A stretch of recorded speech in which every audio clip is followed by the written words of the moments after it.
Hello दोस्तों, आप सभी लोगों ने अमेरिका गॉट टैलेंट का नाम तो सुना ही होगा। उसमें पार्टिसिपेट करने वाले एक सिंगर आर्ची चार्ल्स विलियम्स के बारे में बताने वाली हूँ, जो कि बिना जुर्म के, बिना कोई गुनाह के अपने जीवन के 37 साल जेल में गुजार चुके थे। ये बात है 1982 की। अमेरिका के एक राज्य है लुइसियाना, जो कि अमेरिका का एक बहुत ही बड़ा राज्य है। तो ये बात 1982 की है, जहाँ एक 30 वर्षीय महिला का बलात्कार और हत्या का केस दाखिल हुआ था। वही पड़ोस में 21 साल का आर्ची विलियम्स रहता था।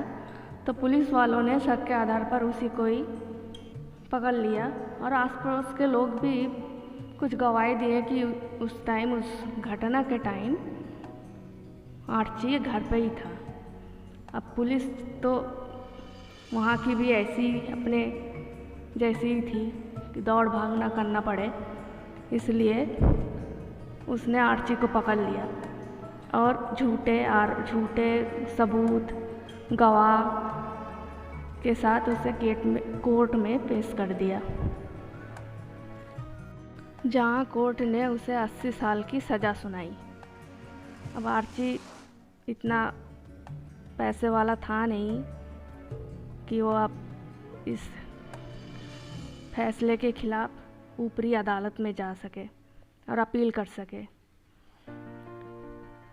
तो वो ऐसे ही जेल में कैद हो गया। अब 1986 में पुलिस ने एक और रेप और हत्या के जुर्म में एक स्टीफन फोर्ब्स नाम के सीरियल किलर को पकड़ा।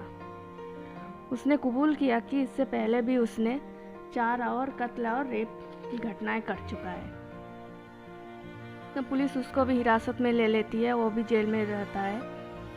तो 2018 में एक संस्था आई, इनोसेंट प्रोजेक्ट न्यू ऑर्लियंस के नाम से आई, जो किसी केस पर काम करते हुए उसकी नज़र आर्ची के केस पर भी पड़ा।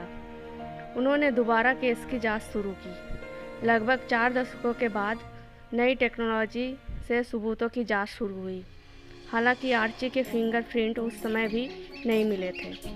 अब नई टेक्नोलॉजी आ गई थी, जिससे सारे सबूतों की जांच से पता चला कि आर्ची बेगुनाह है, और वो रेप और मर्डर वही serial killer rapist Stephen Forbes ने की थी, जिसकी सज़ा बेगुनाह आर्ची 37 साल से कर रहा था।